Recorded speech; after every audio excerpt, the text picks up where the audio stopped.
RSS ವಿರುದ್ಧ ಖರ್ಗೆ ಅವರ ಸಮರ ಮುಂದುವರೆದಿದೆ. ಸಿದ್ದರಾಮಯ್ಯಗೆ ಮತ್ತೊಂದು ಪತ್ರವನ್ನ ಪ್ರಿಯಾಂಕ್ ಖರ್ಗೆ ಅವರು ಬರೆದಿದ್ದಾರೆ.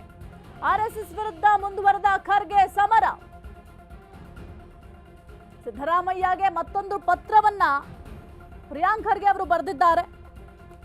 ಆರ್ಎಸ್ಎಸ್ ಚಟುವಟಿಕೆಗಳಲ್ಲಿ ಸರ್ಕಾರಿ ನೌಕರರು ಭಾಗಿಯಾಗಂಗಿಲ್ಲ, ನೌಕರರು ಸಂಘ ಸಂಸ್ಥೆಗಳ ಜೊತೆ ಗುರುತಿಸುವಂತಿಲ್ಲ ಅಂತ ಪತ್ರ ಬರೆದಿದ್ದಾರೆ.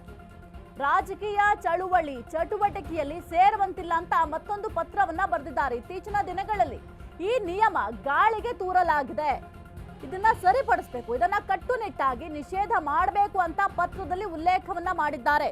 ಈ ಮೊದಲು ಒಂದು ಪತ್ರವನ್ನ ಬರೆದಿದ್ರು. ಆರ್ಎಸ್ಎಸ್ ಏನು ಕಾರ್ಯ ಚಟುವಟಿಕೆಗಳು ಮಾಡುತ್ತೆ, ಪಥಸಂಚಲನ ಕಾರ್ಯಕ್ರಮ ಆಗಿರಬಹುದು, ಇದ್ಯಾವುದು ಕೂಡ ಸರ್ಕಾರಿ ಜಾಗದಲ್ಲಿ ಮಾಡಬಾರ್ದು, ಅದಕ್ಕೆ ನೀವು ಅನುಮತಿ ಕೊಡಬಾರ್ದು ಅಂತ ಈ ಮೊದಲು ಒಂದು ಪತ್ರವನ್ನ ಬರೆದಿದ್ರು. ಈಗ ಮತ್ತೊಂದು ಪತ್ರವನ್ನ ಬರೆದಿದ್ದಾರೆ. ಈ ಒಂದು ಪತ್ರದಲ್ಲಿ ಸಾಕಷ್ಟು ವಿಚಾರಗಳ ಬಗ್ಗೆ ಉಲ್ಲೇಖವನ್ನ ಮಾಡಿದ್ದಾರೆ. ಸಿದ್ದರಾಮಯ್ಯ ಅವರಿಗೆ ಬರೆದಿರುವಂತಹ ಪತ್ರ ಅದನ್ನು ಕೂಡ ನೀವು ಗಮನಿಸ್ತಾ ಇದ್ದೀರಾ. ಆರ್ಎಸ್ಎಸ್ ಚಟುವಟಿಕೆಗಳಲ್ಲಿ ಸರ್ಕಾರಿ ನೌಕರರು ಕೂಡ ಭಾಗಿಯಾಗ್ತಾ ಇದ್ದಾರೆ. ನೌಕರರು ಸಂಘ ಸಂಸ್ಥೆಗಳ ಏನು ಪ್ರೋಗ್ರಾಮ್ಸ್ ಇರುತ್ತೆ ಅದರಲ್ಲಿ ಭಾಗಿಯಾಗಂಗಿಲ್ಲ, ಗುರುತಿಸ್ಕೊಳಂಗಿಲ್ಲ, ರಾಜಕೀಯ ಚಟುವಟಿಕೆಗಳಲ್ಲಿ ಸೇರುವಂತಿಲ್ಲ. ಇದರ ವಿರುದ್ಧ ನೀವು ಕಠಿಣ ಕ್ರಮವನ್ನ ಅನುಸರಿಸಬೇಕಾಗುತ್ತೆ. ಇತ್ತೀಚಿನ ದಿನಗಳಲ್ಲಿ ಈ ನಿಯಮವನ್ನ ಗಾಳಿಗೆ ತೂರಲಾಗಿದೆ ಅಂತ ಸದ್ಯಕ್ಕೆ ಸಿಎಂ ಸಿದ್ದರಾಮಯ್ಯ ಅವರಿಗೆ ಮಲ್ಲಿಕಾರ್ಜುನ ಖರ್ಗೆ ಅವರು ಪತ್ರವನ್ನ ಬರೆದಿದ್ದಾರೆ.